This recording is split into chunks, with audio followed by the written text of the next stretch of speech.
we have a pitching machine from Tommy's Little League. And I'm going to use the pitching machine to explain these four concepts. Angular velocity, which has the symbol omega. It's very closely related to tangential velocity, which we'll put as v sub t. Angular acceleration is alpha, and then tangential acceleration is a sub t.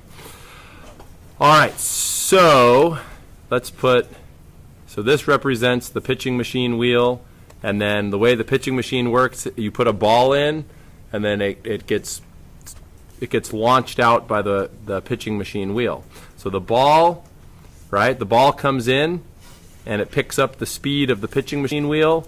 Now, how does this baseball leave the circular path that it's in for a very brief time? The baseball is going to go boom like this, and it's going to leave the pitching machine with a tangential velocity. It leaves tangent to the circular path of the pitching machine wheel.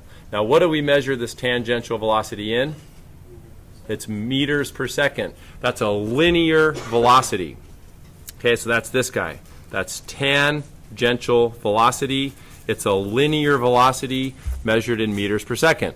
Now, angular velocity, this pitching machine wheel is spinning around like this with some angular velocity. Now, what do we measure angular velocity in? That could be measured in, you could do it in revolutions per second, you could do it in degrees per second, or you could do it in radians per second. Which one do you want to use in physics? You want to be in radians per second. So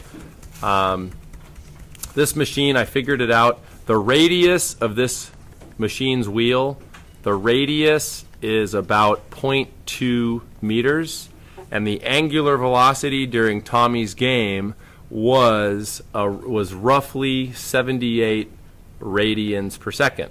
Now, can you figure out the tangential velocity from the angular velocity? Yes, there's an equation for it. The equation to do that, tangential velocity equals angular velocity times radius.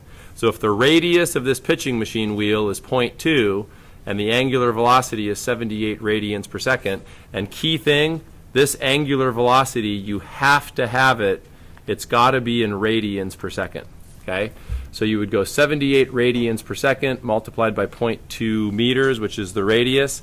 So this gives a tangential velocity of about 15.6. Thanks.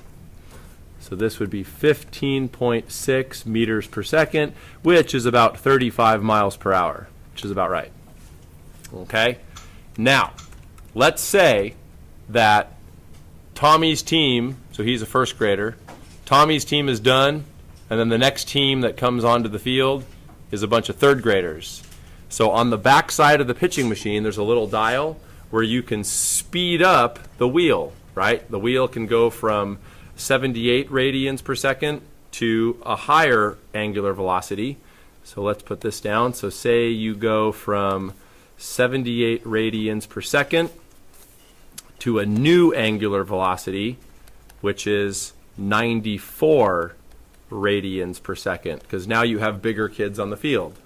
What would you call this, guys? Going from an initial angular velocity to a final angular velocity, that would be called a what? An angular acceleration, right? If you change the angular velocity, if you go from a slower angular velocity to a faster angular velocity, or even a faster to a slower, that's called an angular acceleration. Hey, and one way to do it, what would be one way to find angular acceleration? You could just go change in angular velocity over the time. So what would the change be? From 78 to 94, the change would be 16 radians per second, and then let's say that took 2 seconds to do that. So what would the angular acceleration be? 8 radians per second squared, right? So does everybody have an idea of what angular acceleration is? Okay, now, what is tangential acceleration?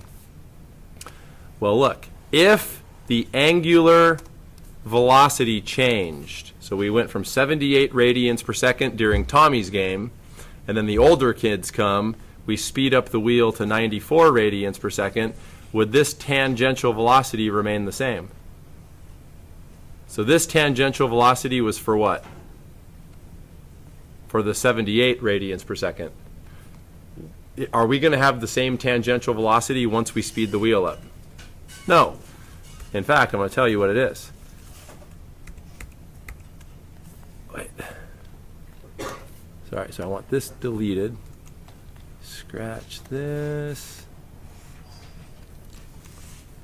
So when the wheel is sped up to 94 radians per second, that gives us a new tangential velocity of about 18.8 meters per second. Right? You guys following me? What would you call this if your tangential velocity goes from 15.6 to 18.8?